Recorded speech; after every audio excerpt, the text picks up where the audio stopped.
ಆತ್ಮೀಯ ವಿದ್ಯಾರ್ಥಿಗಳೇ, RRB group D ಒಂದು ಪರೀಕ್ಷೆಗೆ ಲೇಟೆಸ್ಟ್ GK ಯಾವ ತರ ಇರ್ತದೆ ಅನ್ನೋದನ್ನ ನಾನು ಇಲ್ಲಿ ನಿಮ್ಮ ಜೊತೆ ಚರ್ಚೆ ಮಾಡ್ತಾ ಇದ್ದೀನಿ. ಇತ್ತೀಚೆಗೆ ನಡೆದಿರತಕ್ಕಂಥ RRB NTPC ಎಕ್ಸಾಮ್ ಅಲ್ಲಿ ನಡೆದಿರತಕ್ಕಂಥ GK ಸೆಕ್ಷನ್ ಅಲ್ಲಿ ಬಂದಿರತಕ್ಕಂಥ ಕ್ವಶನ್ಗಳನ್ನ ನಾನು ಇಲ್ಲಿ ಡಿಸ್ಕಷನ್ ಮಾಡ್ತಾ ಹೋಗ್ತಾ ಇದ್ದೀನಿ. 2020 ಡಿಸೆಂಬರ್ ಇಂದ 2021 ಜನವರಿವರೆಗೆ RRB NTPC ಎಕ್ಸಾಮ್ ಅಲ್ಲಿ ಆಗಿರತಕ್ಕಂಥ ಸಾಮಾನ್ಯ ಜ್ಞಾನ ಮತ್ತು ಪ್ರಚಲಿತ ಘಟನೆಗಳ ಒಂದು ಕ್ವಶನ್ಗಳನ್ನ ಯಾವ ತರ ಕೇಳಿದ್ದಾರೆ, ಯಾವ ಏರಿಯಾಗಳನ್ನ ಕವರ್ ಮಾಡಿದ್ದಾರೆ, ಈಗ ನಾವು ಗ್ರೂಪ್ ಡಿಗೆ ಓದ್ತಕ್ಕಂಥವ್ರು ಪ್ರಿಪೇರ್ ಆಗ್ತಕ್ಕಂಥವ್ರು ಯಾವ GK ಪಾಯಿಂಟ್ಸ್ ಗಳಿಗೆ ಹೆಚ್ಚು ಮಹತ್ವ ಕೊಡಬೇಕು, ಯಾವ ಏರಿಯಾಗಳನ್ನ ಕವರ್ ಮಾಡಬೇಕು, ಸೊ ಕ್ವಶನ್ ಕೇಳುವಂತ ಮೆಥಡ್ ಯಾವ ತರ ಇರ್ತದೆ, ಇದನ್ನೆಲ್ಲವುಗಳನ್ನ ನಾನೀಗ ಡಿಸ್ಕಷನ್ ಮಾಡ್ತಾ ಇದ್ದೀನಿ. ಈ ಎಕ್ಸಾಮ್ ಬರೆದಿರ್ತಕ್ಕಂಥ ಅಭ್ಯರ್ಥಿಗಳು ನೇರವಾಗಿ ಎಕ್ಸಾಮ್ ಬರೆದ ನಂತರ ಆಯಾ ಕೋಚಿಂಗ್ ಸೆಂಟರ್ಗಳಿಗೆ ಏನು ಮಾಹಿತಿಯನ್ನು ಕೊಟ್ಟಿದ್ದಾರೆ ಅದನ್ನ ಅವರು ಕಲೆಕ್ಟ್ ಮಾಡಿ ಡಿಸ್ಪ್ಲೇ ಮಾಡಿರ್ತಕ್ಕಂಥ ಕ್ವಶನ್ಸ್ಗಳು, ಅಂದ್ರೆ ಮುಂದೆ ಬರ್ತಕ್ಕಂಥ ಶಿಫ್ಟ್ಗಳಿಗೆ ಯಾವ ತರ ನಾವು GK ಮೇಲೆ ಫೋಕಸ್ ಮಾಡಬೇಕು, ಡಿಫಿಕಲ್ಟಿ ಲೆವೆಲ್ ಮತ್ತು ಕ್ವಶನ್ ಬರ್ತಕ್ಕಂಥ ಏರಿಯಾ ಆಲ್ಮೋಸ್ಟ್ ಎಲ್ಲ ಒಂದು ಶಿಫ್ಟ್ಗಳಿಗೆ ಒಂದೇ ರೀತಿಯಾಗಿರ್ತಕ್ಕಂಥ ಒಂದು ಡಿಫಿಕಲ್ಟಿ ಲೆವೆಲ್ ಅನ್ನ ಮತ್ತು ಏರಿಯಾಗಳನ್ನ ಅಲ್ಲಿ ಮ್ಯಾನೇಜ್ ಮಾಡಲಾಗ್ತಾ ಇದೆ.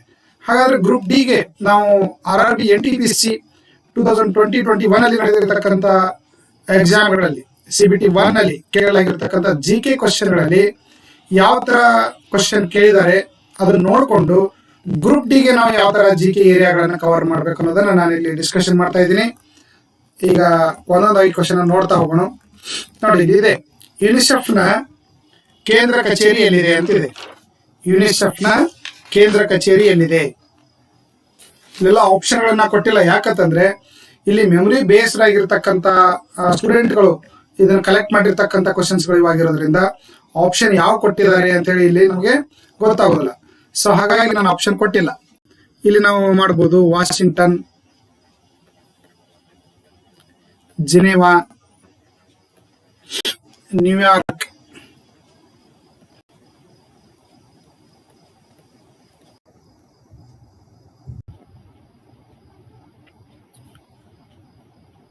Next Chicago. ಈ 4 ಆಯ್ಕೆಗಳಲ್ಲಿ ಯುನಿಸೆಫ್ ನ ಕೇಂದ್ರ ಕಚೇರಿ ಇರತಕ್ಕಂಥ ಸ್ಥಳ ಯಾವುದಂದ್ರೆ ನ್ಯೂಯಾರ್ಕ್. ವಾಷಿಂಗ್ಟನ್ ಇದರಲ್ಲಿ ಬರ್ತಕ್ಕಂಥದ್ದು. ವಾಷಿಂಗ್ಟನ್ ಅಮೆರಿಕಾದಲ್ಲಿ ಇರ್ತಕ್ಕಂಥದ್ದು, ನ್ಯೂಯಾರ್ಕ್ ಅಮೆರಿಕಾದಲ್ಲಿ ಇರ್ತಕ್ಕಂಥದ್ದು. ಆದ್ರೆ ನ್ಯೂಯಾರ್ಕ್ ಅಲ್ಲಿ US ನಲ್ಲಿ ಇರ್ತಕ್ಕಂಥ ಪ್ರಮುಖ ನಗರ. ಸೊ ಇಲ್ಲಿ ಯುನಿಸೆಫ್ ನ ಕೇಂದ್ರ ಕಚೇರಿ ಇರೋದನ್ನ ನಾವು ಕಾಣ್ತಾ ಇದೀವಿ. ಯುನಿಸೆಫ್ ಅಂದ್ರೆ ಏನು? ಯುನಿಸೆಫ್ ಯುನೈಟೆಡ್ ನೇಷನ್ಸ್, ನೋಡಿ UNICEF,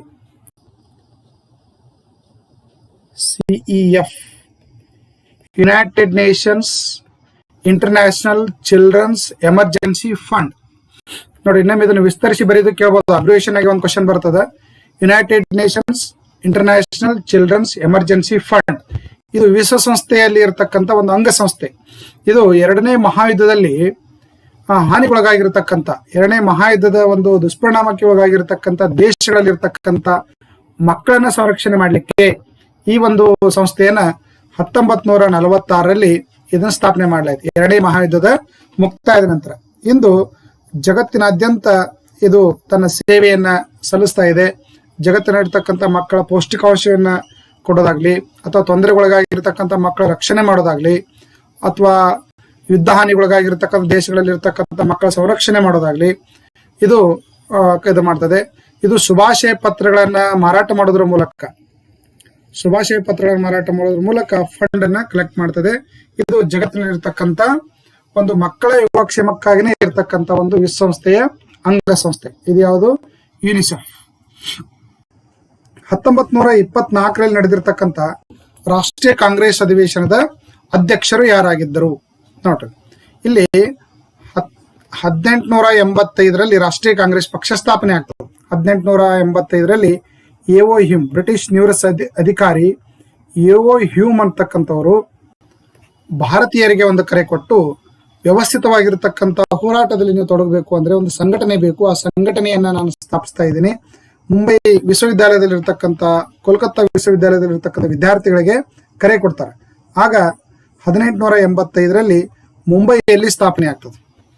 ಮುಂಬೈಯಲ್ಲಿ ಗೋಕುಲ್ದಾಸ್ ತೇಜ್ಪಾಲ್ ಸಂಸ್ಕೃತ ಪಾಠಶಾಲೆಯಲ್ಲಿ, ಮುಂಬಯಿಯ ಗೋಕುಲ್ದಾಸ್ ತೇಜ್ಪಾಲ್ ಸಂಸ್ಕೃತ ಒಂದು ಪಾಠಶಾಲೆಯಲ್ಲಿ ಇದ ಸ್ಥಾಪನೆ ಆಗ್ತದೆ. 72 ಜನ ಸದಸ್ಯರುಗಳು ಇಲ್ಲಿ ಭಾಗವಹಿಸಿದ್ರು. ಎಷ್ಟು? 72 ಜನ ಸದಸ್ಯರು ಇದರಲ್ಲಿ ಭಾಗವಹಿಸಿದ್ರು. ಇದರ ಮೊದಲ ಅಧ್ಯಕ್ಷರಾಗಿ WC ಬ್ಯಾನರ್ಜಿ, ಇದು ಕ್ವಶನ್ ಬರ್ಬೋದು. ರಾಷ್ಟ್ರೀಯ ಕಾಂಗ್ರೆಸ್ ಪಕ್ಷದ ಮೊದಲ ಅಧ್ಯಕ್ಷರು ಯಾರು ಅಂದ್ರೆ WC ಬ್ಯಾನರ್ಜಿ. ಈಗ 1924 ಇರತಕ್ಕಂತ ರಾಷ್ಟ್ರೀಯ ಕಾಂಗ್ರೆಸ್ನ ಅಧ್ಯಕ್ಷರು ಯಾರಾಗಿದ್ರು ಅಂತ NTPC ಯಲ್ಲಿ ಕೇಳಿದ್ದಾರೆ. ಇದು ನಮ್ಮ ಕರ್ನಾಟಕದವರಿಗೆ ವಿಶಿಷ್ಟವಾಗಿರ್ತಕ್ಕಂಥ ಇಶ್ವಿ. ಇದು ಯಾಕಂತಂದ್ರೆ ಕರ್ನಾಟಕದಲ್ಲಿ ನಡೆದಿರ್ತಕ್ಕಂಥ ಏಕೈಕ ಕಾಂಗ್ರೆಸ್ ಅಧಿವೇಶನ ಬೆಳಗಾವಿ ಅಧಿವೇಶನ. ಬೆಳಗಾವಿಯಲ್ಲಿ ನಡೀತು 1924ರಲ್ಲಿ. ಈ ವಿಶಿಷ್ಟತೆ ಏನು ಅಂತಂದ್ರೆ ಮಹಾತ್ಮ ಗಾಂಧೀಜಿಯವರು ಅಧ್ಯಕ್ಷತೆ ವಹಿಸಿರ್ತಕ್ಕಂಥ ಏಕೈಕ ಅಧಿವೇಶನ. ಇದರ ಅಧ್ಯಕ್ಷತೆ ಯಾರಾಗಿದ್ರು? ಮಹಾತ್ಮ ಗಾಂಧೀಜಿಯವರು ಇದರ ಅಧ್ಯಕ್ಷರಾಗಿದ್ದು. ಹೀಗೆ ರಾಷ್ಟ್ರೀಯ ಕಾಂಗ್ರೆಸ್ ಅಧಿವೇಶನ ನಡೆದಿರತಕ್ಕಂಥ ಪ್ರಮುಖ ಒಂದಿಷ್ಟನ್ನ ಆದ್ರೂ ನಾವಿಲ್ಲಿ ತಿಳ್ಕೊಬೇಕಾಗ್ತದೆ. 1929 ಲಾಹೋರಲ್ಲಿ, ಈಗಿನ ಪಾಕಿಸ್ತಾನದ ನಗರ ಲಾಹೋರಲ್ಲಿ ಲಾಹೋರ್ ಅಧಿವೇಶನ ನಡೀತದೆ. ಅವಾಗ ನೆಹರು ಅವರು ಅಧ್ಯಕ್ಷರಾಗಿರ್ತಾರೆ. ಯಾರು? ನೆಹರು ಅವರು ಅಧ್ಯಕ್ಷರಾಗಿರ್ತಾರೆ. ಅಲ್ಲಿ ಪೂರ್ಣ ಸ್ವರಾಜ್ಯಕ್ಕೆ ಘೋಷಣೆ ಮಾಡಿತ್ತು. ಭಾರತಕ್ಕೆ ಪೂರ್ಣ ಸ್ವರಾಜ್ಯಕ್ಕೆ ಘೋಷಣೆ ಮಾಡಿರ್ತಕ್ಕಂಥ ದಿನ, ಘೋಷಣೆ ಮಾಡಿರ್ತಕ್ಕಂಥ ಅಧಿವೇಶನ ಯಾವುದು? 1929 ನಡೆದಿರ್ತಕ್ಕಂಥ ಅಧಿವೇಶನ. ಇನ್ನು 1939 ತ್ರಿಪುರಾ ಅಧಿವೇಶನ. ಇದನ್ನು ಪರೀಕ್ಷಿಸಲಿ ಬಹಳ ಸಲ ಕೇಳಿದ್ದಾರೆ. ತ್ರಿಪುರಾ ಅಧಿವೇಶನದಲ್ಲಿ ಏನಾಗ್ತದೆ ಅಂತಂದ್ರೆ ಮಹಾತ್ಮ ಗಾಂಧೀಜಿಯವರಿಗೂ ಮತ್ತು ಸುಭಾಷ್ ಚಂದ್ರ ಬೋಸ್ ಅವರಿಗೂ ವೈಮನಸ್ಸು ಉಂಟಾಗ್ತದೆ. ಆಗ ಇದರ ಅಧ್ಯಕ್ಷತೆ ವಹಿಸಿಕೊಂಡವರು ಸುಭಾಷ್ ಚಂದ್ರ ಬೋಸ್ ಅವರು ವಹಿಸಿಕೊಂಡಿರ್ತಾರೆ. ಬಟ್ ಅಧಿವೇಶನ ನಡೆದ ಸಂದರ್ಭದಲ್ಲೇನೆ ಅದಕ್ಕೆ ರಾಜೀನಾಮೆ ಕೊಡ್ತಾರೆ. ಆಗ ಡಾಕ್ಟರ್ ರಾಜೇಂದ್ರ ಪ್ರಸಾದ್ ಅವರು ಇದರ ಅಧ್ಯಕ್ಷತೆಯನ್ನು ವಹಿಸ್ಕೊತಾರೆ. ನಿಮ್ಗೆ ನಾಳೆ ಕ್ವಶನ್ ಬರಬಹುದು, ಸುಭಾಷ್ ಚಂದ್ರ ಬೋಸ್ ಅವರು ಅಧ್ಯಕ್ಷತೆ ವಹಿಸಿದ ಕಾಂಗ್ರೆಸ್ ಅಧಿವೇಶನ ಯಾವುದು ಅಂತ ಕೇಳಬಹುದು, ಅಥವಾ ತ್ರಿಪುರಾ ಕಾಂಗ್ರೆಸ್ ಅಧಿವೇಶನ ಅಧ್ಯಕ್ಷತೆ ವಹಿಸಿದ ಯಾರು ಅಂತ ಕೇಳಬಹುದು. ಬೋಸ್ರ ನಂತರ ಅದರ ಅಧ್ಯಕ್ಷತೆಯನ್ನ ವಹಿಸಿದವರು ಯಾರು, ಅವ್ರು ರಾಜೀನಾಮೆ ಕೊಟ್ಟ ನಂತರ ಅಂತ ಕೇಳಬಹುದು. ಇದಾದ ನಂತರ ಇನ್ನೊಂದು 1917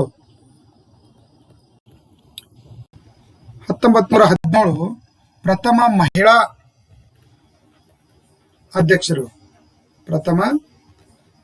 ಅಧ್ಯಕ್ಷರು ಯಾರು? ಅನ್ನಿ ಬೆಸೆಂಟ್ ಅವರು ಮೊಟ್ಟ ಮೊದಲು ಐರಿಸ್ನಿಂದ ಇಲ್ಲಿ ಹೋಮ್ ರೂಲ್ ಚಳವಳಿಯಲ್ಲಿ ಭಾಗವಹಿಸಿ ಭಾರತದ ಗ್ರಂಥಗಳನ್ನು ಅಧ್ಯಯನ ಮಾಡಿ ಭಾರತ ಸ್ವಾತಂತ್ರ್ಯ ಚಳವಳಿಯಾಗಿ ಹೋರಾಟ ಮಾಡಿರ್ತಕ್ಕಂಥ ಐರ್ಲೆಂಡ್ ದೇಶದ ಮಹಿಳೆ. ಇವರು ಭಾರತ ರಾಷ್ಟ್ರೀಯ ಕಾಂಗ್ರೆಸ್ಸಿನ ಪ್ರಥಮ ಮಹಿಳಾ ಅಧ್ಯಕ್ಷರಾದರು. ಇನ್ನೊಂದು 1907 ರಾಷ್ಟ್ರೀಯ ಕಾಂಗ್ರೆಸ್ ಅಧಿವೇಶನ ಸೂರತ್ನಲ್ಲಿ ನಡೀತದೆ. ಅವಾಗ ಸೂರತ್ನಲ್ಲಿ ರಾಷ್ಟ್ರೀಯ ಕಾಂಗ್ರೆಸ್ ಪಕ್ಷ ಇಬ್ಬಾಗ ಆಗ್ತದೆ. ಇವಿಷ್ಟು ಪ್ರಮುಖವಾಗಿರ್ತಕ್ಕಂಥ ಅಧಿವೇಶನಗಳು. ರಾಷ್ಟ್ರೀಯ ಕಾಂಗ್ರೆಸ್ ಪಕ್ಷ ಇಬ್ಬಾಗ.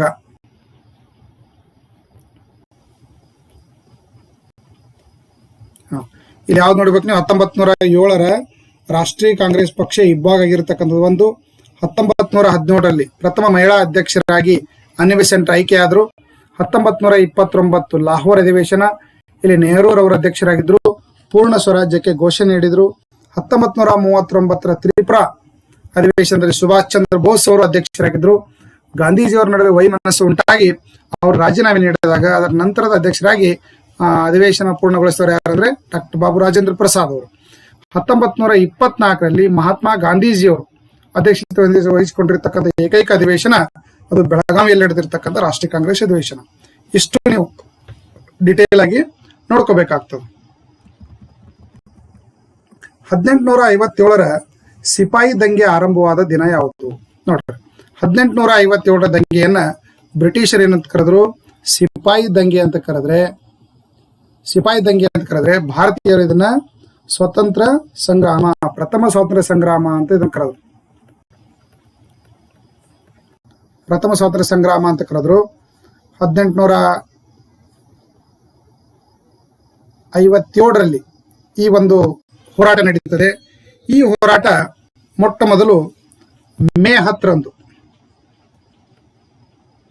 ಮೇ 10 1857ರಂದು ಮೀರತ್ತಲ್ಲಿ ಈ ಒಂದು ಅಧಿವೇಶನದ ಮೊದಲ ಒಂದು ಕಿಡಿವತ್ತದ.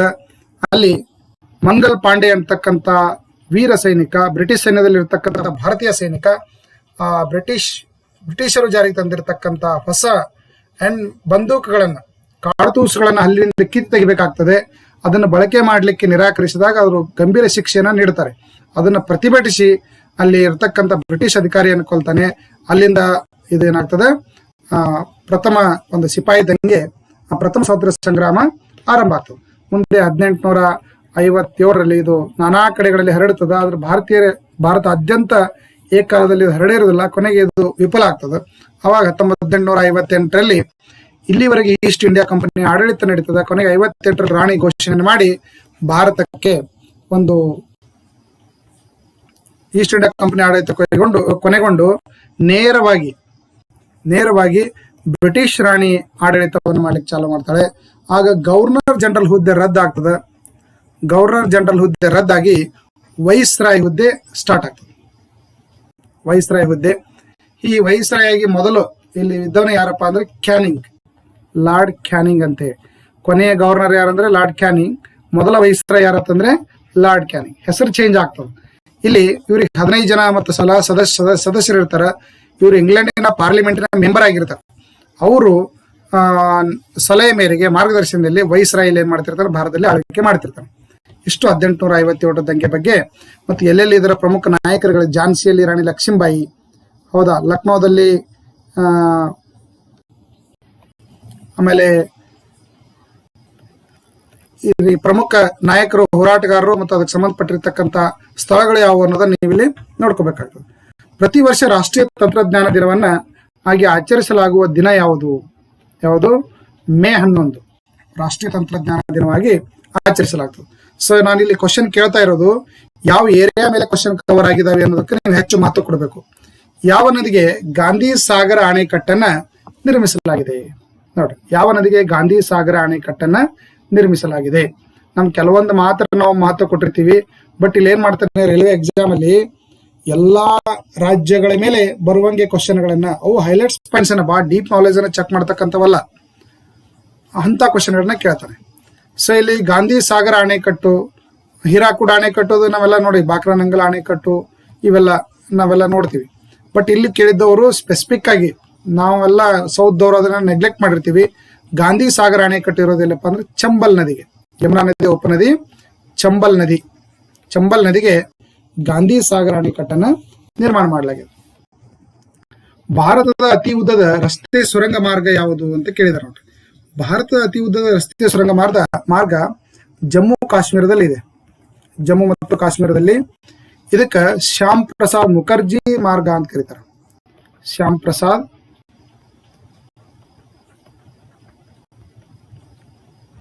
ಮುಖರ್ಜಿ ಟನಲ್ ಅಂತ ಇದನ್ನ ಕರೆಯಲಾಗ್ತದೆ. ಇಲ್ಲಿ 2-3 ಟನಲ್ಗಳು, ಬನಿಹಾಲ್ ಟನಲ್, ಅಟಲ್ ಟನಲ್ ಹಿಂಗೆಲ್ಲ ಇದಾವೆ. ಈ ರಸ್ತೆ ಮಾರ್ಗ ಅದು ಹೈವೇ ಟನಲ್ಗಳದು, ಇದು ರಸ್ತೆ ಸುರಂಗ ಮಾರ್ಗ. ನೋಡ್ರಿ ಕ್ವಶನ್ ಹೆಂಗ್ ಕೇಳಿದ್ದಾರೆ, ರಸ್ತೆ ಸುರಂಗ ಮತ್ತು ಹೈವೇ ಸುರಂಗ ಮಾರ್ಗನು ಕೇಳಿದ್ದಾರೆ. ಅದನ್ನು ಕ್ವಶನ್ ಇದೆ ಇದರಲ್ಲಿ. ಶ್ಯಾಮ್ ಪ್ರಸಾದ್ ಮುಖರ್ಜಿ ಸುರಂಗ ಮಾರ್ಗ ಅಥವಾ ಶ್ಯಾಮಾ ಟನಲ್ ಅಂತೇಳಿ ಕರೀತಾರೆ. ಇದಕ್ಕೆ ಒಂದು ಹೆಸರು, ಶಾರ್ಟ್ಕಟ್ ಆಗಿ ಶ್ಯಾಮಾ ಟನಲ್ ಅಂತೇಳಿ ಇದನ್ನ ಕರೆಯಲಾಗ್ತದೆ. ಎಲ್ಲಿದೆ ಇದು? ಜಮ್ಮು ಕಾಶ್ಮೀರದಲ್ಲಿ ಇದೆ. ನೋಡ್ರಿ, ಇನ್ನೊಂದು ಕ್ವಶನ್ ಬೇರೆ ಶಿಫ್ಟ್ ಅಲ್ಲಿ ಕೇಳಿದ್ದು ನೋಡ್ರಿ. ಅಲ್ಲಿ ರಸ್ತೆ ಸುರಂಗ ಮಾರ್ಗ ಕೇಳಿದ್ದಾರೆ, ಇಲ್ಲಿ ರಾಷ್ಟ್ರೀಯ ಹೆದ್ದಾರಿ ಸುರಂಗ ಮಾರ್ಗ ಅಂತ ಕೇಳಿದ್ದಾರೆ. ಒಂದ್ ಬೇರೆ ಬೇರೆ ಶಿಫ್ಟ್ ಅಲ್ಲಿ ಪ್ಯಾಟರ್ನ್ಗಳು ಯಾವ ಏರಿಯಾದಲ್ಲಿ ಕೊಟ್ಟಿದ್ದಾರೆ ಅದೇ ಏರಿಯಾ ಮೇಲೆ ಕ್ವಶನ್ ಕೇಳುವಂತ ಚಾನ್ಸ್ ಇರ್ತದೆ.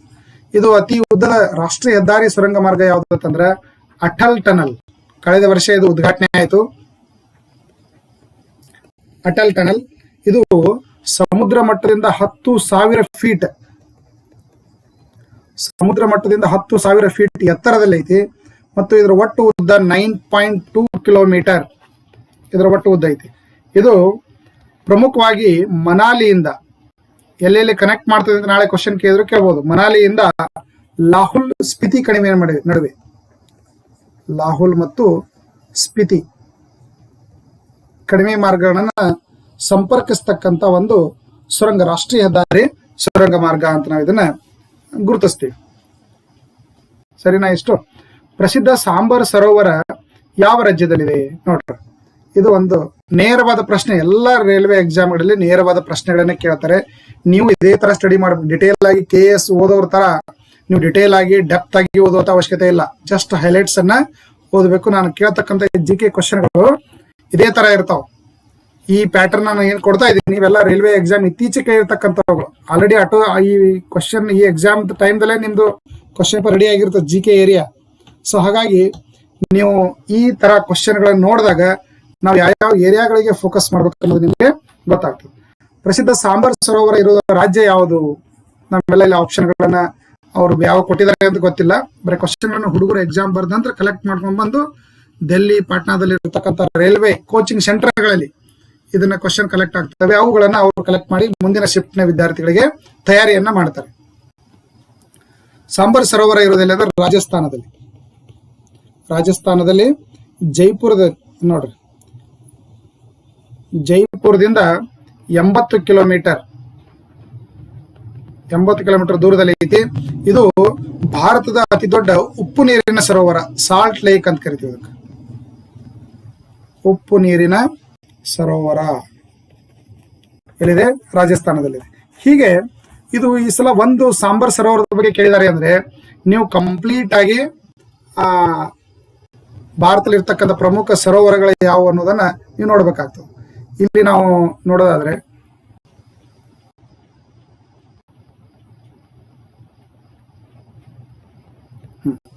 ಇಲ್ಲಿ ಬರೋದು ಜಮ್ಮು ಕಾಶ್ಮೀರದಲ್ಲಿ ಬರೋದು ಯಾವ್ದಿದು? ದಾಲ್ ಸರೋವರ. ಇಲ್ಲಿ ಬರ್ತಕ್ಕಂಥದ್ದು ಇದು ಸಾಂಬಾರ್ ಸರೋವರ. ಇದಾದ ನಂತರ ಇಲ್ಲಿ ತಮಿಳುನಾಡೊಳಗೆ ಪುಲಿಕಾಟ್ ಸರೋವರ. ಇಲ್ಲಿ ಆಂಧ್ರದೊಳಗ ಕೊಲ್ಲೇರು ಸರೋವರ. ಒರಿಸ್ಸಾದೊಳಗೆ ಇಲ್ಲಿ ಚಿಲ್ಕಾ ಸರೋವರ. ಇಷ್ಟು ಪ್ರಮುಖವಾಗಿರ್ತಕ್ಕಂಥ ಸರೋವರಗಳ ಜ್ಞಾನ ನಿಮ್ಗೆ ಇಲ್ಲಿ ಇರಬೇಕಾಗ್ತದೆ. ಡಿಟೇಲ್ ಆಗಿ ನಾನು ಮತ್ತೆ ಇಂಡಿಯನ್ ಜಾಗ್ರಫಿ ಹೇಳುವಾಗ ಇದನ್ನು ಕವರ್ ಮಾಡ್ತೀನಿ, ಏರಿಯಾ. ಅಂದ್ರೆ ನೀವು ಇದು ಒಂದು ಓದಿದ್ರೆ ಅಂದ್ರೆ ಇದಕ್ಕೆ ರಿಲೇಟೆಡ್ ಇರ್ತಕ್ಕಂಥ ಎಲ್ಲ ಕಂಪ್ಲೀಟ್ ಮಾಹಿತಿಯನ್ನ ನೀವು ಕಲೆಕ್ಟ್ ಮಾಡಬೇಕು ಅಂತ ಅರ್ಥ. MGNREGA ಆರಂಭವಾದ ವರ್ಷ ಯಾವುದು ಅಂತ ಕೇಳಿದ್ದಾರೆ. ಮಹಾತ್ಮ ಗಾಂಧಿ ರಾಷ್ಟ್ರೀಯ ಗ್ರಾಮೀಣ ಉದ್ಯೋಗ ಖಾತ್ರಿ ಯೋಜನೆ. Mahatma Gandhi national rural employment guarantee scheme ಅಂತ ನಾವು ಇದನ್ನ ಕರಿತೀವಿ. ಆರಂಭವಾದ ವರ್ಷ ಅಂದ್ರೆ ದೇಶದಲ್ಲಿರ್ತಕ್ಕಂಥ ಎಲ್ರಿಗೂ ಕನಿಷ್ಠ ಕೆಲಸದ ದಿನಗಳವರೆಗೆ ಉದ್ಯೋಗವನ್ನು ಕೊಡಬೇಕು ಅನ್ನುವಂಥ ಉದ್ದೇಶದಿಂದ 2005ರಲ್ಲಿ ಸೆಪ್ಟೆಂಬರ್ 7ರಂದು ಕೇಂದ್ರ ಸರ್ಕಾರ ಇದಕ್ಕೊಂದು ಅಧಿಸೂಚನೆಯನ್ನು ಹೊರಡಿಸ್ತದೆ. ಈ ಒಂದು ಯೋಜನೆಯನ್ನ ಜಾರಿಗೆ ತರಬೇಕು ಅಂತ ಹೇಳಿ.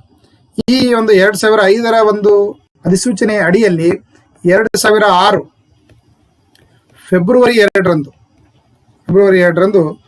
ದೇಶದ ಸುಮಾರು 200 ಜಿಲ್ಲೆಗಳಲ್ಲಿ 200 ಜಿಲ್ಲೆಗಳಲ್ಲಿ ಮೊಟ್ಟ ಮೊದಲ ಬಾರಿಗೆ ಉದ್ಯೋಗ ಖಾತ್ರಿ ಯೋಜನೆ ಆರಂಭ ಆಯ್ತು. ಯಾವಾಗ? ಫೆಬ್ರವರಿ 2, 2006 ಈ ಒಂದು ದೇಶದ ಎಲ್ಲ ಜಿಲ್ಲೆಗಳಲ್ಲಿ ಇದು ನಡೀತಾ ಇದೆ. ಪಂಚಾಯತಿಯಲ್ಲಿ ಅತಿ ಹೆಚ್ಚು ಅಮೌಂಟ್ ಬರ್ತಾ ಇರೋದೇ ಈ ಜಾಬ್ ಕಾರ್ಡ್ ಅಂತ ಮಾಡಿದ್ದಾರೆ ನೋಡ್ರಿ. ಇದೇ MGNREGA, Mahatma Gandhi national rural employment guarantee scheme ಅಡಿಯಲ್ಲೇನೆ ಇದನ್ನ ಮಾಡ್ಲಾಗ್ತಾ ಇದೆ. ಒಂದು ನಿಮಿಷ, ಬ್ಯಾಟರಿ ಕ್ಲೋಸ್ ಆಗ್ತಾ ಇದೆ.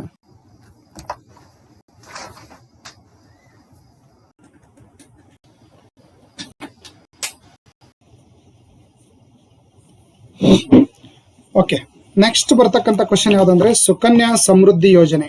ನೋಡ್ರಿ, ಸುಕನ್ಯಾ ಸಮೃದ್ಧಿ ಯೋಜನೆ ಕೇಂದ್ರ ಸರ್ಕಾರ ಜಾರಿಗೆ ತಂದಿರತಕ್ಕಂಥ ಯೋಜನೆ.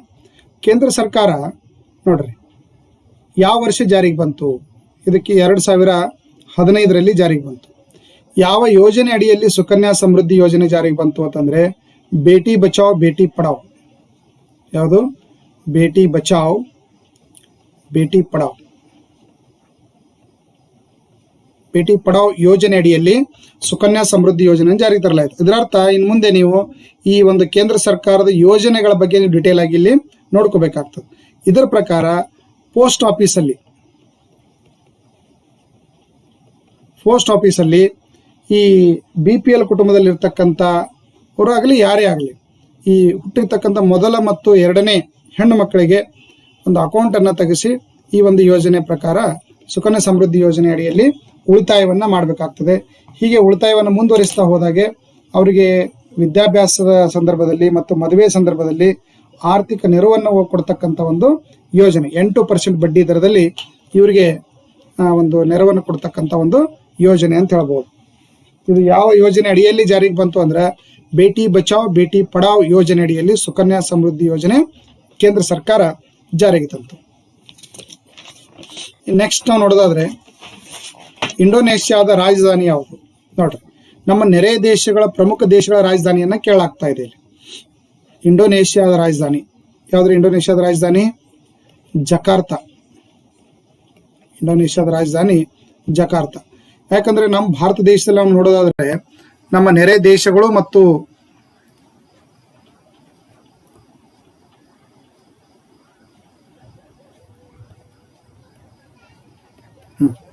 ಇಲ್ಲಿ ಪಾಕಿಸ್ತಾನ್ ರಾಜಧಾನಿ ಇಸ್ಲಾಮಾಬಾದ್. ಈ ಕಡೆ ಇಲ್ಲಿ ಅಫ್ಘಾನಿಸ್ತಾನ್ ಬರ್ತದೆ, ಕಾಬೂಲ್. ಅಫ್ಘಾನಿಸ್ತಾನ್ ರಾಜಧಾನಿ ಕಾಬೂಲ್. China Beijing. ನೇಪಾಳದು ಇಲ್ಲಿ ಕಠ್ಮಂಡು. ಆಮೇಲೆ ಇಲ್ಲಿ ಭೂತಾನ್ ಬರ್ತದೆ, ಇಲ್ಲೊಂದು ಸಣ್ಣ ದೇಶ ಭೂತಾನ್. ಇದರ ರಾಜಧಾನಿ ಥಿಂಪು. ಭೂತಾನ್ ರಾಜಧಾನಿ ಥಿಂಪು. ಇಲ್ಲಿ ಬರ್ತದೆ ಇಲ್ಲಿ ಯಾವುದು? ಮಯನ್ಮಾರ್ ರಾಜಧಾನಿ ರಂಗೋನ್ ಅಥವಾ ಯಾಂಗೂನ್ ಅಂತ ಕರೀತಾರೆ ಈಗ ಅದಕ್ಕೆ, ಯಾಂಗೂನ್. ಇಲ್ಲಿ ಬಾಂಗ್ಲಾದೇಶ ರಾಜಧಾನಿ ಢಾಕಾ. ಇಲ್ಲಿ ಶ್ರೀಲಂಕಾ ಬರ್ತದೆ, ಶ್ರೀಲಂಕಾ ರಾಜಧಾನಿ ಕೊಲಂಬೋ. ನೆಕ್ಸ್ಟ್ ಇಲ್ಲಿ ಮಾಲ್ಡೀವ್ಸ್ ಬರ್ತದೆ, ಸಣ್ಣ ದೇಶ. ಮಾಲ್ಡೀವ್ಸ್ ರಾಜಧಾನಿ ಮಾಲೆ. ನೋಡ್ರಿ, ಹೀಗೆ ಭಾರತದ ನೆರೆ ದೇಶಗಳು ಮತ್ತು ಇದರ ನಂತರ ಪೂರ್ವದಲ್ಲಿ ಬರ್ತಕ್ಕಂಥ ಪ್ರಮುಖ ದೇಶಗಳ ಒಂದು ಆ ರಾಜಧಾನಿಯನ್ನ ಮತ್ತು ಅಲ್ಲಿ ಕರೆನ್ಸಿಯನ್ನ ನೀವು ನೋಡ್ಕೋಬೇಕಾಗ್ತದೆ. 2020 ICC ಕ್ರಿಕೆಟರ್ ಆಗಿ ಆಯ್ಕೆಯಾಗಿರ್ತಕ್ಕಂಥ ವ್ಯಕ್ತಿ ಯಾರು ನೋಡ್ರಿ. ICC ಕ್ರಿಕೆಟರ್ ಅವಾರ್ಡ್ ಅನ್ನು ಪಡೆದಿರ್ತಕ್ಕಂಥ ಆಟಗಾರ ಯಾರು ಅಂತಂದ್ರೆ ವಿರಾಟ್ ಕೊಹ್ಲಿ. ಇವೆಲ್ಲ ನೀವು ಪ್ರಮುಖ ಆಟಗಾರರು ಮತ್ತು ಅವ್ರಿಗೆ ಬಂದಿರತಕ್ಕಂಥ ಪ್ರಶಸ್ತಿ ಮತ್ತು ಅವ್ರಿಗೆ ಸಂಬಂಧಪಟ್ಟಿರ್ತಕ್ಕಂಥ ಕ್ರೀಡೆ ಇವೆಲ್ಲವುಗಳನ್ನ ಇಲ್ಲಿ ನೋಡ್ಬೇಕಾಗ್ತದೆ. ಕಂಪಲ್ಸರಿ ಕ್ರೀಡೆಗಳ ಮೇಲೆ, ನ್ಯಾಷನಲ್ ಇಂಟರ್ನ್ಯಾಷನಲ್ ಪ್ಲೇಯರ್ಸ್ಗಳ ಮೇಲೆ ಮತ್ತು ಅವ್ರು ಸಂಬಂಧಪಟ್ಟಿರ್ತಕ್ಕಂಥ ಆಟಗಳ ಮೇಲೆ, ಅವಾರ್ಡ್ಗಳ ಮೇಲೆ ಪ್ರಶ್ನೆಗಳನ್ನ ಫಿಕ್ಸ್ ಆಗಿ ಒಂದಿಲ್ಲ ಒಂದು ಕ್ವಶನ್, ಎರಡೆರಡು ಕ್ವಶನ್ಗಳನ್ನ ಒಂದು ಶಿಫ್ಟ್ ಅಲ್ಲಿ ಕೇಳಿದ್ದಾರೆ. RBI ಕಾಯ್ದೆ ಜಾರಿಗೆ ಬಂದ ವರ್ಷ ನೋಡ್ರಿ. ಇದು RBI ಕಾಯ್ದೆ ಬ್ರಿಟಿಷರ ಕಾಲದಲ್ಲಿ 1934ರಲ್ಲಿ RBI ಕಾಯ್ದೆಯನ್ನ ಬ್ರಿಟಿಷ್ ಸರ್ಕಾರ ಜಾರಿಗೆ ತಂತು. ಈ ಕಾಯ್ದೆ ಪ್ರಕಾರ ದೇಶದಲ್ಲಿ ಮೊದಲ ಸರ್ಕಾರಿ ಬ್ಯಾಂಕ್ ಆಗಿ 1935ರಲ್ಲಿ ರಿಸರ್ವ್ ಬ್ಯಾಂಕ್ ಆಫ್ ಇಂಡಿಯಾ ಸ್ಥಾಪನೆ ಆಯಿತು. ಇಂದು ಸ್ವಾತಂತ್ರ್ಯ ನಂತರ ಇದನ್ನ ರಾಷ್ಟ್ರೀಯ ಬ್ಯಾಂಕ್ ಆಗಿ ರಾಷ್ಟ್ರೀಕರಣ ಮಾಡಿ ಸರ್ಕಾರದ ಬ್ಯಾಂಕ್ ಆಗಿ ಇದನ್ನು ಘೋಷಣೆ ಮಾಡಿರೋದ್ರಿಂದ ಎಲ್ಲ ಬ್ಯಾಂಕುಗಳ ಬ್ಯಾಂಕ್ ಆಗಿ ಇವತ್ತು ಸರ್ಕಾರದ ಬ್ಯಾಂಕ್ ಆಗಿ ಕಾರ್ಯನಿರ್ವಹಿಸ್ತಾ ಇದೆ. ಮತ್ತು ನಮ್ಮ ದೇಶದ ಅತ್ಯುನ್ನತ ಬ್ಯಾಂಕು RBI ಅಂತ ನಾವಿಲ್ಲಿ ಹೇಳ್ಬೋದು. ಇದರ ಒಂದು ಹೆಡ್ ಕ್ವಾರ್ಟರ್ ಇರೋದೆಲ್ಲಿ ಅಂದ್ರೆ ಮುಂಬೈ. ಹೆಡ್ ಕ್ವಾರ್ಟರ್ ಎಲ್ಲಿದೆ? ಮುಂಬೈಯಲ್ಲಿ ರಿಸರ್ವ್ ಬ್ಯಾಂಕ್ ಅದ್ದು. ಜೊತೆಗೆ 4 ಪ್ರಾದೇಶಿಕ ಕೇಂದ್ರಗಳನ್ನ ಇದು ಹೊಂದಿದೆ ಅಂತ ಹೇಳ್ಬೋದು. ಪ್ರಾದೇಶಿಕ ಕೇಂದ್ರ ರಿಸರ್ವ್ ಬ್ಯಾಂಕ್ ಹೊಂದಿದೆ. ಇಷ್ಟು ರಿಸರ್ವ್ ಬ್ಯಾಂಕಿನ ಬಗ್ಗೆ ಮತ್ತೆ ನೀವು ಡಿಟೇಲ್ ಆಗಿ ಇನ್ನು ನೋಡ್ಬೇಕು. ಬ್ಯಾಂಕಿಂಗ್ ಎಕನಾಮಿಕ್ ಸಿಸ್ಟಮ್ ಅಲ್ಲಿ ಇರುವಾಗ ನಾವು ಅದನ್ನ ನೋಡ್ತೀವಿ. DRDO ಕೇಂದ್ರ ಕಚೇರಿಯಲ್ಲಿದೆ ನೋಡ್ರಿ. ಬೆಂಗಳೂರು, ಹೈದರಾಬಾದ್, ಆಮೇಲೆ ದೆಹಲಿ ಮತ್ತು ಇನ್ನೊಂದು ಯಾವುದಾರೆ ಕೊಡ್ತಾರೆ, ಚೆನ್ನೈ ಅಂತ ಕೊಡ್ತಾರೆ. DRDO ಕೇಂದ್ರ ಕಚೇರಿ ಇರೋದು ಎಲ್ಲಿ ಅಂತಂದ್ರೆ ನವದೆಹಲಿ. ಎಲ್ರಿ? ನವದೆಹಲಿ. DRDOದ ವಿಸ್ತೃತ ರೂಪ ಏನು? Defence research development and organisation ಅಂತೇಳಿ.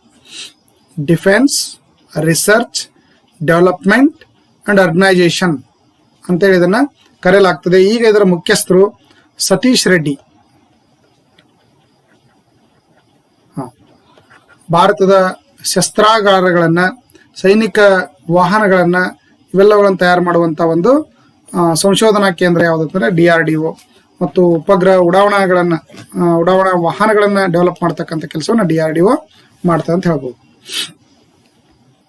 ನೆಕ್ಸ್ಟ್ URL ಇದರ ವಿಸ್ತೃತ ರೂಪವೇನು ನೋಡ್ರಿ. ಇಲ್ಲಿ ನಾವು ಇದರಲ್ಲಿ ಚೆಕ್ ಮಾಡುವಾಗ, ಸಿಸ್ಟಮ್ ಅಲ್ಲಿ ಚೆಕ್ ಮಾಡುವಾಗ URL ಅಂತ ಅಥವಾ www ಇಂಥವೆಲ್ಲ ಕಾಮನ್ ಆಗಿರ್ತಕ್ಕಂಥ ಕಂಪ್ಯೂಟರ್ಗೆ ಸಂಬಂಧಪಟ್ಟಿರ್ತಕ್ಕಂಥ ಕ್ವಶನ್ಗಳನ್ನ ಇಲ್ಲಿ ಹಾಕಿದ್ದಾರೆ. ಇಂಥವು ಕೆಲವೊಂದಿಷ್ಟು ವಿಸ್ತೃತ ರೂಪವನ್ನು ನೀವು ಇಲ್ಲಿ ನೋಡ್ಬೇಕಾಗ್ತದೆ. Uniform resource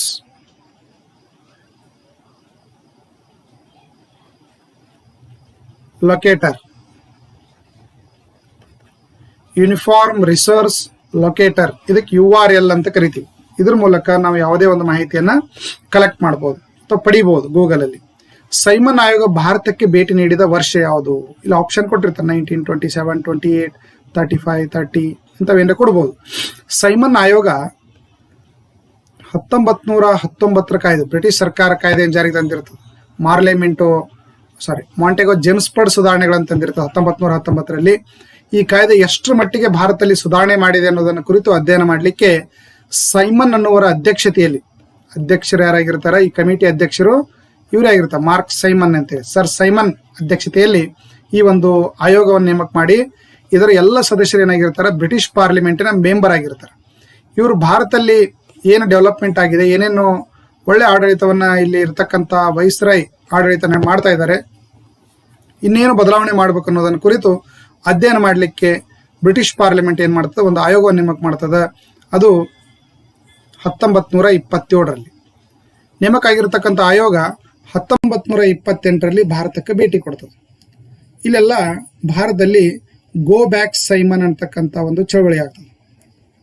go back Simon ಯಾಕೆ ಗೋ ಬ್ಯಾಕ್ ಸೈಮನ್ ಆಗ್ತಂತಂದ್ರೆ, ಇಲ್ಲಿ ಎಲ್ಲ ಇರತಕ್ಕಂಥ ಸದಸ್ಯರು ಬ್ರಿಟಿಷ್ ಪಾರ್ಲಿಮೆಂಟಿನ ಮೆಂಬರ್ ಆಗಿರ್ತಾರೆ, ಭಾರತೀಯರು ಯಾರು ಇದರಲ್ಲಿ ಇರೋದಿಲ್ಲ. ಮತ್ತು ಅವ್ರು ಇರೋದ್ರಿಂದ ಅವ್ರ ಪರವಾಗಿನೇ ರಿಪೋರ್ಟ್ ಕೊಡ್ತಾರೆ. ಹೀಗಾಗಿ ಭಾರತಕ್ಕೊಬ್ಬ ಪ್ರತ್ಯೇಕ ಭಾರತೀಯರ ಬಗ್ಗೆ ಹೇಳ್ಕೊಳ್ಳಿಕ್ಕೆ ಯಾರೂ ಅದ್ರ ಮೆಂಬರ್ ಇಲ್ಲ. ಸೊ ಹಾಗಾಗಿ ಅವ್ರು ಏನು ರಿಪೋರ್ಟ್ ಕೊಡ್ತಾರೆ, ಬ್ರಿಟಿಷರ ಪರವಾಗಿರ್ತಕ್ಕಂಥ ರಿಪೋರ್ಟ್ ಅನ್ನೇ ಕೊಡ್ತಾರೆ ಅಂತ ಹೇಳಿ ಈ ಭಾರತದಲ್ಲಿ ಕಾಂಗ್ರೆಸ್ ಪಕ್ಷ ಮತ್ತು ಇತರೆ ಎಲ್ಲ ಪ್ರಮುಖ ನಾಯಕರುಗಳು, ಹೋರಾಟಗಾರರು ಇದನ್ನ ಏನ್ ಮಾಡ್ತಾರೆ ಅಂದ್ರೆ ವಿರೋಧಿಸ್ತಾರೆ, ಭಾರತಕ್ಕೆ ಬರೋದು ಬೇಡ ಅಂತೇಳಿ. ಎಲ್ಲೆಲ್ಲಿ ಅವರು ಭೇಟಿ ಆದ್ರೂ ಸದೇ ಅವರು ಇಷ್ಟೆಲ್ಲ ಪ್ರತಿಭಟನೆಗಳಾದ್ರೂ ಸೆಕ್ಯೂರಿಟಿ ತಗೊಂಡು ದೇಶಾದ್ಯಂತ ಸಂಚರಿಸಿ ಒಂದು ರಿಪೋರ್ಟ್ ಅನ್ನು ರೆಡಿ ಮಾಡ್ತಾರೆ. ಹೀಗೆ ಲಾಹೋರ್ಗೆ ಭೇಟಿ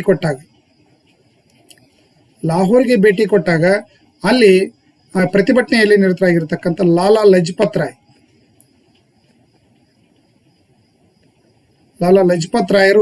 ರಾಯರಿಗೆ ಬ್ರಿಟಿಷರ ಲಾಠಿ ಏಟ್ ಬೀಳ್ತದ. ಅವಾಗ ಅವರು ಅಲ್ಲೇ ಅಸುನೀಗ್ತಾರೆ. ಹೀಗೆ ಸೈಮನ್ ಆಯೋಗದ ವಿರುದ್ಧ ಹೋರಾಟ ಸಂದರ್ಭದಲ್ಲಿ ಲಾಠಿ ಏಟಿಗೆ ತುತ್ತಾಗಿರತಕ್ಕಂಥ ಭಾರತೀಯ ನಾಯಕ ಯಾರು ಅಂತ ಕೇಳಿದ್ರಂದ್ರೆ ಲಾಲಾ ಲಜಪತ್ ರಾಯ್. ಇಷ್ಟು ಸೈಮನ್ ಆಯೋಗದ ಬಗ್ಗೆ ನೀವು ನೋಡ್ಬೇಕು. ಹಿಸ್ಟ್ರಿಯಲ್ಲಿ ಬರ್ತಕ್ಕಂಥ ಮಾಡರ್ನ್ ಹಿಸ್ಟ್ರಿಯಲ್ಲಿ ನೀವು ನೋಡ್ಬೇಕಾಗ್ತದೆ. ಸರ್ದಾರ್ ಸರೋವರ ಡ್ಯಾಮ್ ಯಾವ ನದಿಗೆ ನಿರ್ಮಿಸಲಾಗಿದೆ? ನೋಡ್ರಿ, ದೇಶದಲ್ಲಿರ್ತಕ್ಕಂಥ ಪ್ರಮುಖ ಅಣೆಕಟ್ಟುಗಳನ್ನ ಮತ್ತು ಅದರ ಹೆಸರುಗಳನ್ನ ನಾವಿಲ್ಲಿ ನೋಡ್ಬೇಕಾಗ್ತದೆ. ಮತ್ತು ಅದ್ರ ಹಿಂದಿನ ಜಲಾಶಯಗಳನ್ನ ಹೆಸರನ್ನ ನಾವಿಲ್ಲಿ ಗಮನಿಸಬೇಕಾಗ್ತದೆ. ಸರ್ದಾರ್ ಸರೋವರ ನರ್ಮದಾ ನದಿಗೆ ಈ ಅಣೆಕಟ್ಟ ನಿರ್ಮಾಣ ಮಾಡಲಿಕ್ಕೆ ದೊಡ್ಡ ಪ್ರಮಾಣದ ಹೋರಾಟ ನಡೀತು. ಈ ನರ್ಮದಾ ಬಚಾವ್ ಚಳವಳಿನೇ ನಡೀತು. ಯಾವುದು? ನರ್ಮದಾ ಬಚಾವ್ ಚಳವಳಿ. ನರ್ಮದಾ ಬಚಾವ್ ಚಳವಳಿಯನ್ನು ನಡೆದು ಸುಪ್ರೀಂ ಕೋರ್ಟ್ ಅಲ್ಲಿ ಎಲ್ಲ ಇದರ ವಿಚಾರಣೆಯಾಗಿ ಈ ಸರ್ದಾರ್ ಸರೋವರವನ್ನ ಕಟ್ಟಲಿಕ್ಕೆ ಬಹಳಷ್ಟು ವಿರೋಧ ಪ್ರತಿಭಟನೆ ಆಯಿತು. ಅದರಲ್ಲಿ ಮೇಧಾ ಫಾಟ್ಕರ್ ಪ್ರಮುಖವಾಗಿರ್ತಕ್ಕಂಥ ಹೋರಾಟಗಾರರು. ಸರ್ದಾರ್ ಚಳವಳಿಯ ನೇತೃತ್ವವನ್ನು ವಹಿಸಿಕೊಂಡವರೇ ಇವರೇ. ಅದರಿಂದ ಇವರು ಫೇಮಸ್ ಆಗಿರತಕ್ಕಂಥವ್ರು. ಕೊನೆಗೆ ಸುಪ್ರೀಂ ಕೋರ್ಟ್ ಅಗತ್ಯ ಮುನ್ನೆಚ್ಚರಿಕಾ ಕ್ರಮಗಳನ್ನು ಕೈಗೊಂಡು ಪರಿಸರಕ್ಕೆ ಕನಿಷ್ಠ ಹಾನಿಯಾಗುವಂತೆ ಮಾಡಿ ಸರೋವರ ನಿರ್ಮಾಣ ಮಾಡಲಿಕ್ಕೆ ಅವಕಾಶ ಕೊಡ್ತು. ಇವತ್ತು ನಾವೇನು ಸ್ಟ್ಯಾಚ್ಯೂ ಆಫ್ ಯೂನಿಟಿ ಅಂತ ಏನು ಕರಿತೀವಲ್ಲ, ಸರ್ದಾರ್ ವಲ್ಲಭಭಾಯ್ ಪಟೇಲ್ ಅವರ ಒಂದು ಮೂರ್ತಿ ಇದೇ ಸರ್ದಾರ್ ಸರೋವರದ ಮುಂದೆ, ಅಣೆಕಟ್ಟಿನ ಮುಂದೆ ಇರೋದನ್ನು ನಾವು ಕಾಣ್ತಾ ಇದೀವಿ. ನೆಕ್ಸ್ಟ್, ಮತ್ತು ದೇಶದ ಇತರೆ ಅಣೆಕಟ್ಟುಗಳು ಯಾವ ಅನ್ನೋದನ್ನು ಮುಂದಿನ ನಾನು ವಿಡಿಯೋದಲ್ಲಿ ಮಾಡ್ತಾ ಇದ್ದೀನಿ. ಅಲ್ಲಿ ಡೀಟೇಲ್ ಆಗಿ ನಿಮಗೆ ಗೊತ್ತಾಗ್ತದೆ. ಇದು ಒಂದು ಕೇಳಿದಾರೆ ಅಂತಂದ್ರೆ ಇನ್ನು ಮುಂದೆ ಎಲ್ಲ ಅಣೆಕಟ್ಟುಗಳ ಹೆಸರನ್ನ, ನದಿಗಳ ಉಗಮ ಸ್ಥಾನವನ್ನ ನೀವು ಇಲ್ಲಿ ಗಮನಿಸಬೇಕಾಗ್ತದೆ. ಗೋದಾವರಿ ನದಿ ಉಗಮ ಸ್ಥಳ ನೋಡ್ರಿ. ಭಾರತ ಪ್ರಮುಖ ನದಿಗಳು, ಅದು ಉಗಮ ಸ್ಥಳ ಮತ್ತು ಅದು ಸೇರ್ತಕ್ಕಂಥ ಸ್ಥಳ ಮತ್ತು ಅದು ದಂಡೆಯಲ್ಲಿ ಇರ್ತಕ್ಕಂಥ ನಗರಗಳನ್ನ ನೀವು ಇಲ್ಲಿ ನೋಡ್ಬೇಕಾಗ್ತದೆ. ಗೋದಾವರಿ ನದಿ ಉಗಮ ಸ್ಥಳ ಮಹಾರಾಷ್ಟ್ರದ ತ್ರಯಂಬಕೇಶ್ವರ ಎಂಬಲ್ಲಿ. ಎಲ್ಲಿ? ಮಹಾರಾಷ್ಟ್ರದ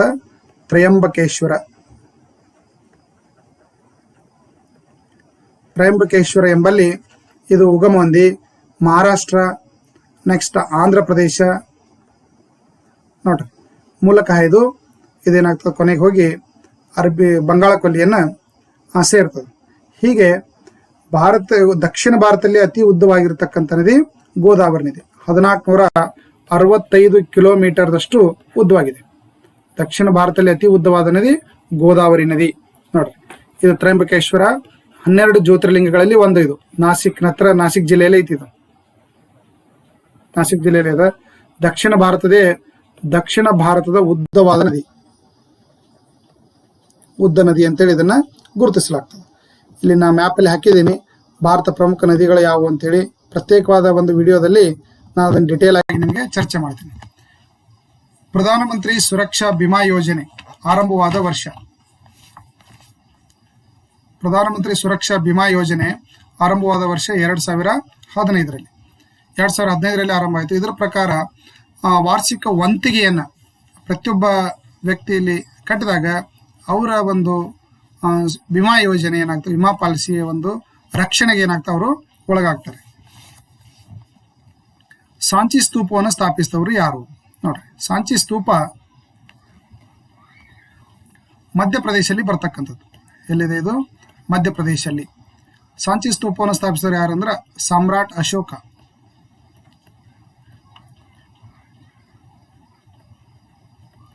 ಮೌರ್ಯ ಸಾಮ್ರಾಜ್ಯದ ಅರಸ ಸಾಮ್ರಾಟ್ ಅಶೋಕ ಈ ಒಂದು ಸಾಂಚಿ ಸ್ತೂಪವನ್ನು ಸ್ಥಾಪನೆ ಮಾಡ್ತಾರೆ. ಸಾಂಚಿಯಲ್ಲಿ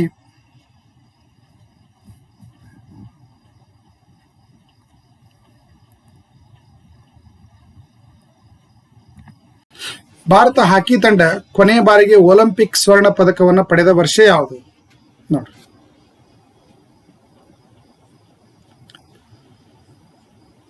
ಭಾರತದ ಹಾಕಿ ತಂಡ ಕೊನೆಯ ಬಾರಿಗೆ ಒಲಿಂಪಿಕ್ ಅನ್ನು ಪಡೆದ ವರ್ಷ 1984 ಜುಲೈ 29 ಕೊನೆಯ ಬಾರಿ ಹಾಕಿ ಸ್ವರ್ಣ ಪದಕವನ್ನು ಪಡೆದಿರತಕ್ಕಂಥದ್ದು. ಭಾರತ ಸಂವಿಧಾನದ ವಿಧಿ 21 ಯಾವುದಕ್ಕೆ ಸಂಬಂಧಿಸಿದೆ ನೋಡ್ರಿ. ಸಂವಿಧಾನದಲ್ಲಿ ಆರಂಭದಲ್ಲಿ 395 ವಿಧಿಗಳಿದ್ದು ಈಗ ಅವು ಇದಕ್ಕೆ ಮತ್ತೆ ಆ್ಯಡ್ ಮಾಡ್ತಾ ಹೋಗಿದ್ದಾರೆ. ಇರತಕ್ಕಂಥ ವಿಧಿಗಳಿಗೆ 395, ಇದಕ್ಕೆ ತಿದ್ದುಪಡಿ ಮಾಡಿ ಹೊಸ ವಿಧಿಗಳನ್ನು ಇಲ್ಲಿ ಆ್ಯಡ್ ಮಾಡ್ತಾ ಹೋಗಿದ್ದಾರೆ. ಅದಕ್ಕೆ ಸಬ್ ಟೈಟಲ್ಗಳನ್ನು ಹಾಕಿದ್ದಾರೆ. ಹಾಗೆ 21ನೇ ವಿಧಿ ಯಾವುದಕ್ಕೆ ಸಂಬಂಧಪಟ್ಟದ್ದು ನೋಡ್ರಿ. ಬದುಕುವ ಹಕ್ಕು. ಬದುಕುವ ಹಕ್ಕಿಗೆ ಸಂಬಂಧಪಟ್ಟಿರ್ತಕ್ಕಂಥ ಎಂಥ ತುರ್ತು ಪರಿಸ್ಥಿತಿ ಇದ್ರೂ ಸಹ ಎಂದೂ ರದ್ದಾಗದೇ ಇರತಕ್ಕಂಥ ಹಕ್ಕು ಯಾವುದಂತಂದ್ರೆ ಬದುಕುವ ಹಕ್ಕು. ಇದು ಕ್ವಶನ್ ಕೇಳಿದ್ದಾರೆ KSಗೆ. ಎಂಥ ತುರ್ತು ಪರಿಸ್ಥಿತಿಯಲ್ಲಿ ಎಂದೂ ರದ್ದಾಗದೇ ಇರತಕ್ಕಂಥ ಹಕ್ಕು ಯಾವುದಂದ್ರೆ ಬದುಕುವ ಹಕ್ಕು.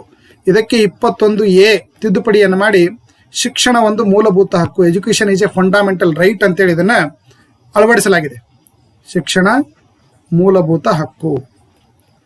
ಶಿಕ್ಷಣ ಮೂಲಭೂತ ಹಕ್ಕು ಎಲ್ಲಿವರೆಗೆ? ಇದು 6 ರಿಂದ 14 ವರ್ಷದ ಒಳಗಿನ ಮಕ್ಕಳಿಗೆ ಮಾತ್ರ ಶಿಕ್ಷಣ ಮೂಲಭೂತ ಹಕ್ಕು ಅಂತೇಳಿ ಈಗ ಮಾಡಲಾಗಿದೆ. ಹಾಗಾದ್ರೆ ಅದ್ರ ಸಲುವಾಗಿ ನೀವು ನೋಡ್ತಿರ್ಬೋದು 8ನೇ ತರಗತಿವರೆಗೆ ಇರತಕ್ಕಂಥ ಯಾವುದೇ ಮಗು ಶಾಲೆ ಬಿಟ್ಟು ಹೊರಗುಳಿಯುವಂಗಿಲ್ಲ. ಯಾಕೆ ಉಳಿದ, ಎಲ್ಲಿ ಉಳಿದ, ಅವನ ಸಮೀಪದಲ್ಲೇ ಒಂದು ಶಾಲೆಯನ್ನು ತೆಗೆದು ಅವನಿಗೆ ಶಾಲೆ ಸೇರಿಸುವಂಥ ಕೆಲಸವನ್ನು ಮಾಡಲಾಗ್ತಾ ಇದೆ. ಮೊದಲು 0 to 14ವರೆಗೆ ಎತ್ತಿದ್ದು ಶಿಕ್ಷಣ ನಮ್ಮ ಒಂದು ಮೂಲಭೂತ ಹಕ್ಕಾಗಿ ಮಾಡ್ಬೋದು ಅಂತೇಳಿ ರಾಜನೀತಿ ನಿರ್ದೇಶಕ ತತ್ವಗಳಲ್ಲಿ ಇದನ್ನ ಹೇಳಲಾಗಿತ್ತು. Directive principles to the states ಅಂತ ಹೇಳೋದಲ್ಲಿ. ಬಟ್ ಅದಕ್ಕೆ ತಿದ್ದುಪಡಿ ಮಾಡಿಂದ ಈಗ ರಾಜ್ಯ ನಿರ್ದೇಶಕ ತತ್ವಗಳಲ್ಲಿ 0 to 6ವರೆಗೆ ಮಕ್ಕಳ ಒಂದು ಉಚಿತ ಮತ್ತು ಕಡ್ಡಾಯ ಶಿಕ್ಷೆ ನೀಡತಕ್ಕಂಥ ಒಂದು ಸೌಲಭ್ಯ ಆರ್ಟಿಕಲ್ 45ರಲ್ಲಿ ಅಡಿಯಲ್ಲಿ ಇದೆ ಈಗ. ಸೊ 21A ಏನು ಹೇಳ್ತದೆ ಅಂದರೆ 6 ರಿಂದ 14 ವರ್ಷಗಳ ಮಕ್ಕಳಿಗೆ ಶಿಕ್ಷಣ ಒಂದು ಮೂಲಭೂತ ಹಕ್ಕು ಅಂತ ಹೇಳಿದರೆ ಘೋಷಣೆ ಮಾಡಲಾಗ್ತದೆ. ಹೀಗೆ ಸಂವಿಧಾನದ 3ನೇ ಅಧ್ಯಾಯದೊಳಗೆ 6 ಮೂಲಭೂತ ಹಕ್ಕುಗಳದಾವು. ಆ ಮೂಲಭೂತ ಹಕ್ಕುಗಳಲ್ಲಿ ಇದು 21A ಅಡಿಯಲ್ಲಿ ಇದನ್ನ ಸೇರಿಸಲಾಗಿದೆ ಅಂತ ಹೇಳ್ಬೋದು. ಶ್ವೇತ ಕ್ರಾಂತಿ ಯಾವುದಕ್ಕೆ ಸಂಬಂಧಿಸಿದೆ ನೋಡ್ರಿ. ಶ್ವೇತ ಅಂದ್ರೆ ಬಿಳಿ ಕ್ರಾಂತಿ ಯಾವುದಕ್ಕೆ ಸಂಬಂಧಪಟ್ಟಿದೆ ಅಂತಂದ್ರೆ ಹಾಲು ಉತ್ಪಾದನೆಗೆ. ಯಾವುದು? ಹಾಲು ಉತ್ಪಾದನೆ. ಇನ್ನು ಅರ್ಥಶಾಸ್ತ್ರದೊಳಗೆ ನೀಲಿ ಕ್ರಾಂತಿ, ಸ್ವರ್ಣ ಕ್ರಾಂತಿ, ಹಸಿರು ಕ್ರಾಂತಿ ಯಾವುದಕ್ಕೆ ಸಂಬಂಧಪಟ್ಟಿದೆ? ಕೃಷಿಗೆ ಅಂತ ಅನ್ಬಾರದಲ್ಲಿ ಆಹಾರ ಧಾನ್ಯಗಳ ಉತ್ಪಾದನೆಗೆ ಸಂಬಂಧಪಟ್ಟಿದೆ ಅಂತ ಹೇಳ್ಬೋದು. ನೀಲಿ ಕ್ರಾಂತಿ ಮೀನುಗಳ ಉತ್ಪಾದನೆಗೆ. ಹೀಗೆ ನಾವು ಸ್ವರ್ಣ ಕ್ರಾಂತಿ ಇನ್ನು ಬೇರೆ ಬೇರೆ ಅವುಗಳನ್ನು ಎಕನಾಮಿಕ್ಸಲ್ಲಿ ಡಿಟೇಲ್ ಆಗಿ ನೋಡ್ತಾ ಹೋಗೋಣ. ಸೊ ಇಷ್ಟು ಹೈಲೈಟ್ಸ್ ಪಾಯಿಂಟ್ಸ್ಗೆ ಮಾತ್ರ ನಾವಿಲ್ಲಿ ಫೋಕಸ್ ಮಾಡಬೇಕಾಗ್ತದೆ. ಇನ್ನು MSP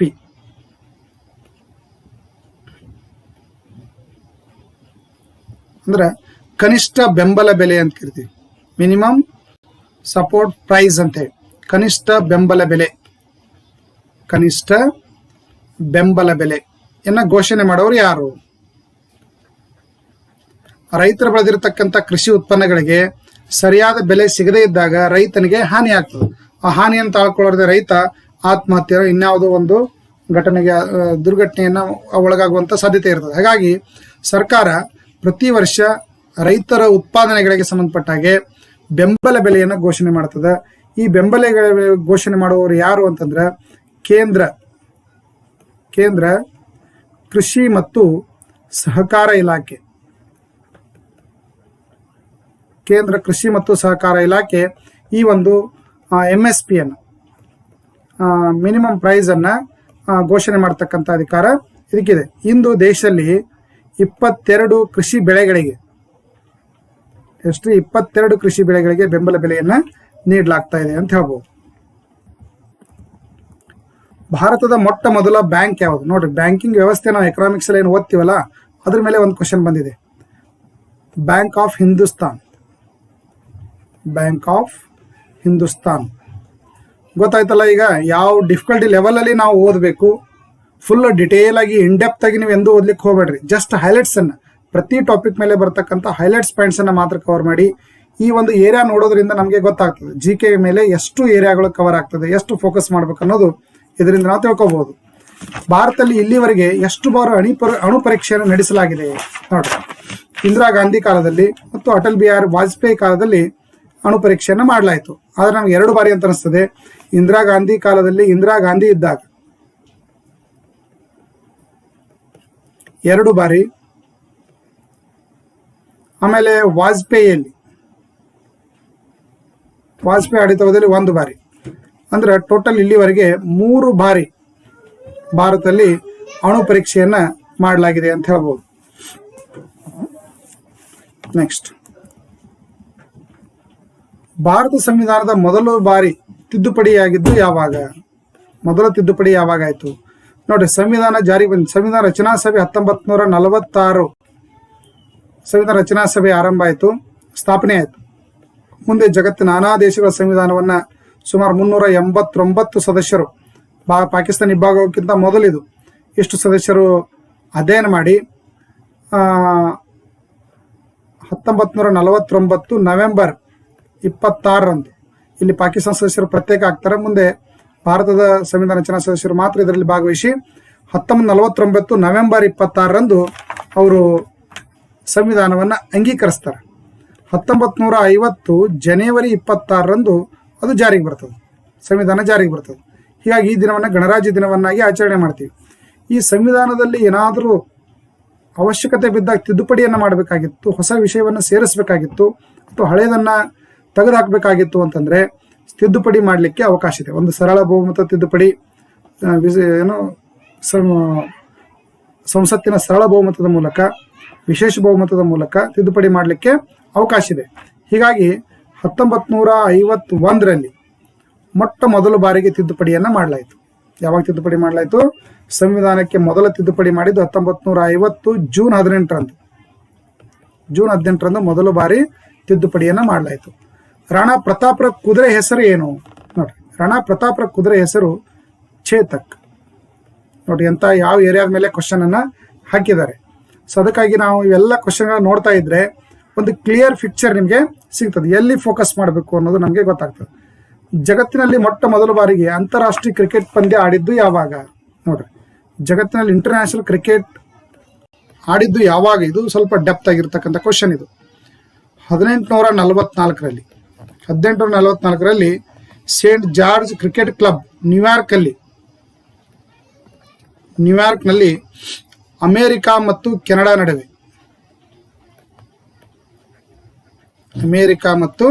ಕೆನಡಾ ನಡುವೆ ಮೊಟ್ಟ ಮೊದಲ ಬಾರಿಗೆ ಈ ಒಂದು ಅಂತಾರಾಷ್ಟ್ರೀಯ ಕ್ರಿಕೆಟ್ ಪಂದ್ಯ ಆಡಲಾಯಿತು. ಯಾವಾಗ? 1844ರಲ್ಲಿ. ನೆಕ್ಸ್ಟ್, ಬಂಗಾಳದ ಕಣ್ಣೀರ್ ನದಿ ಯಾವುದು? ಶಾರೋ ಆಫ್ ಬಂಗಾಳ ಅಂತ ಕರಿತೀವಿ. ಬಂಗಾಳದ ಕಣ್ಣೀರ್ ನದಿಯನ್ನು ನೋಡೋದಾದ್ರೆ, ಕಣ್ಣೀರ್ ನದಿ ಅಂದ್ರೆ ಏನು? ಭಾರಿ ಮಹಾಪೂರವನ್ನು ಉಂಟು ಮಾಡಿ ಜನಜೀವನಕ್ಕೆ ತೊಂದರೆ ಕೊಡ್ತಕ್ಕಂಥ ಒಂದು ನದಿಗಳಿಗೆ ನಾವೇನು ಕರಿತೀವಿ? ಕಣ್ಣೀರ್ ನದಿ ಅಥವಾ ದುಃಖ ವಾಹಿನಿ ಅಂತ ಕರಿತೀವಿ. ಬಂಗಾಳದ ಕಣ್ಣೀರ್ ನದಿ ಯಾವುದಂದ್ರೆ ದಾಮೋದರ ನದಿ. ದಾಮೋದರ ನದಿ ಇದು ಮಳೆಗಾಲದಲ್ಲಿ ಭಾರಿ ವಿಪರೀತ ಮಳೆಯಾಗಿ ಅಲ್ಲಿ ಪ್ರವಾಹವನ್ನು ಉಂಟು ಮಾಡ್ತದೆ. ಅದರಲ್ಲಿ ಪ್ರಮುಖವಾಗಿ 4 ಜಿಲ್ಲೆಗಳಲ್ಲಿ ಭದ್ರವಾನ್, ನೆಕ್ಸ್ಟ್ ಹುಗ್ಲಿ, ಹೌರಾ ಮತ್ತು ಮೇದಿನಿಪುರ, ಈ 4 ಜಿಲ್ಲೆಗಳಲ್ಲಿ ಭಾರಿ ಸಾವು ನೋವು ಮತ್ತು ಜನಜೀವನ ಅಸ್ತವ್ಯಸ್ತ ಮಾಡ್ತಾ ಇರೋದ್ರಿಂದ ಇದನ್ನು ಬಂಗಾಳದ ಕಣ್ಣೀರ್ ನದಿ ಅಂತ ಕರೀತಾರೆ. ಹಾಗೆ ಒರಿಸ್ಸಾದ ಕಣ್ಣೀರ್ ನದಿ, ಒರಿಸ್ಸಾದ ಕಣ್ಣೀರ್ ನದಿ ಯಾವುದಂದ್ರೆ ಮಹಾನದಿ. ಒರಿಸ್ಸಾದ ಕಣ್ಣೀರ್ ನದಿ ಮಹಾನದಿ. ಬಿಹಾರದ ಕಣ್ಣೀರ್ ನದಿ ಕೋಸಿ ನದಿ. ಕೋಸಿ ನದಿ ಭಾರಿ ಮಹಾಪೂರವನ್ನು ಇತ್ತೀಚೆಗೆ ನ್ಯೂಸ್ನಲ್ಲಿ ನೋಡಿದ್ದೇವೆ ನಾವು, ಕಳೆದ ಒಂದು ವಾರದ ಹಿಂದೆ ಭಾರಿ ಅನಾಹುತವನ್ನು ಸೃಷ್ಟಿ ಮಾಡ್ತದೆ. ಇನ್ನು ಅಸ್ಸಾಮಿನ ಕಣ್ಣೀರ್ ನದಿಯಲ್ಲಿ ಬ್ರಹ್ಮಪುತ್ರ ನದಿ ಬರುತ್ತೆ. ಈ ಬ್ರಹ್ಮಪುತ್ರ ನದಿ ಅಸ್ಸಾಮಲ್ಲಿ, ಅಸ್ಸಾಮಿನ ಕಣ್ಣೀರ್ ನದಿ ಅಂತ ನಾವು ಇವುಗಳನ್ನು ಕರಿತೀವಿ. ಇವಿಷ್ಟು ಪ್ರಮುಖವಾಗಿ ನದಿ ವ್ಯವಸ್ಥೆ ಬಗ್ಗೆ ಆದರೂ ಭಾಳ ಡೀಟೇಲ್ ಆಗಿ ನೋಡಬೇಕಾಗ್ತದೆ. ನೀವು ಕನಿಷ್ಠ ಅಣೆಕಟ್ಟುಗಳ ಬಗ್ಗೆ, ನದಿಗಳ ಉಗಮ ಸ್ಥಾನ, ನದಿ ದಂಡೆಯಲ್ಲಿ ಇರ್ತಕ್ಕಂಥ ನಗರ ಮತ್ತು ನದಿಗಳ ಉಪನದಿಗಳು ಮತ್ತು ಈ ನದಿಗಳ ವಿಶೇಷತೆಗಳು, ಇವುಗಳ ಬಗ್ಗೆ ನಾವು ನೋಡ್ಕೊಳ್ಳೇಬೇಕಾಗ್ತದೆ. ಕನಿಷ್ಠ 2 ಕ್ವಶನ್ ಆದರೂ ಇದರಲ್ಲಿ ಈ ಏರಿಯಾದ ಮೇಲೆ ಬರುವಂಥ ಚಾನ್ಸ್ ಇರ್ತದೆ. ಇಷ್ಟು ಇವತ್ತು ನಾನು ಇಲ್ಲಿ ಡಿಸ್ಕಷನ್ ಮಾಡಿದ್ದೀನಿ. ನಾಳೆ ಮತ್ತೆ ಒಂದು 30 ವಿಡಿಯೋಗಳನ್ನು, 30 ಕ್ವಶನ್ಗಳ ಒಂದು ವಿಡಿಯೋವನ್ನು 50 ಮಾಡಬೇಕು ಅಂತ ನಾನು ಮಾಡಿದ್ದೆ, ಬಟ್ 50 ಆಗಲಿಲ್ಲ. ಸೊ ನಾಳೆ ದಿನ ಇದನ್ನು ಮತ್ತೆ ಮುಂದುವರಿಸ್ತೇನೆ. ಟೋಟಲಿ 150 ಕ್ವಶನ್ಸನ್ನು ನಾನು ಕಲೆಕ್ಟ್ ಮಾಡಿದ್ದೀನಿ. ಅಂದರೆ GK 150 ಕ್ವಶನ್ಸನ್ನು ನೋಡಿದರೆ ನಿಮಗೆ GK ಮೇಲೆ ಎಷ್ಟು ಒಂದು ಕಾನ್ಫಿಡೆನ್ಸ್ ಬರ್ತದೆ, ಯಾವ ಏರಿಯಾ ಮೇಲೆ ನಿಮಗೆ ಓದಬೇಕು ಅಂತ ಗೊತ್ತಾಗ್ತದೆ. ಇದಾದ ನಂತರ ಮತ್ತು ಮ್ಯಾಥ್ಸ್, ರೀಸನಿಂಗ್ ಮತ್ತು ಕರೆಂಟ್ ಅಫೇರ್ಸ್ ಮೇಲೆ ಮತ್ತು ಜನರಲ್ ಸೈನ್ಸ್ ಮೇಲೆ ನಾನು ಡಿಸ್ಕಷನನ್ನು ಮಾಡ್ತಾ ಇದ್ದೀನಿ. ಸರಿನಾ? ಮುಗಿಸೋಣ ಎಲ್ಲರಿಗೆ. ಅದಕ್ಕೆ ವಿಡಿಯೋ ಲೈಕ್ ಆದರೆ ಸಬ್ಸ್ಕ್ರೈಬ್ ಮಾಡಿ, ಶೇರ್ ಮಾಡಿ ಮತ್ತು ನಿಮ್ಮ ಕಮೆಂಟ್ಸನ್ನು ತಿಳಿಸ್ರಿ. ಇನ್ನು ಯಾವ ಏರಿಯಾಗಳ ಮೇಲೆ ಕವರ್ ಮಾಡಬೇಕು, ಯಾವ ಥರ ನಿಮಗೆ ಕ್ಲಾಸನ್ನು ಕೊಡಬೇಕು ಅನ್ನೋದ್ರ ಬಗ್ಗೆ ತಕ್ಷಣ ವಿಡಿಯೋ ನೋಡಿ ತಕ್ಷಣ ನೀವು ಅದನ್ನು ಕಮೆಂಟ್ಸ್ ಬಾಕ್ಸಲ್ಲಿ ಕಮೆಂಟ್ಸನ್ನು ತಿಳಿಸಿ. ರೈಟ್? ಧನ್ಯವಾದಗಳು.